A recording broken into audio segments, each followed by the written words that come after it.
Hi, my name is Chris, and in this Think Big Minute, we're bringing the trade show to you.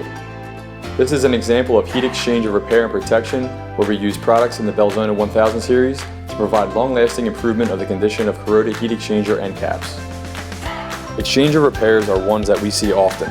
However, one that I'd like to highlight focuses on heat exchanger end caps. Multiple heat exchanger components at a recreation center were severely corroded and replacement components were not readily available. The solution called for Belzona 1311 and 1321 to rebuild the damaged components. Both products are two-part epoxies with long-term erosion and corrosion resistance that provide the end caps with protection from further damage. I highlight this particular application because after 14 years in service, the end caps only required minor touch-ups and still operate efficiently. Talk about long-lasting. That's all for today's Think Big Minute. If you enjoyed this video, please be sure to give it a thumbs up and subscribe for more Think Big Thursdays. Lastly, feel free to leave any questions below.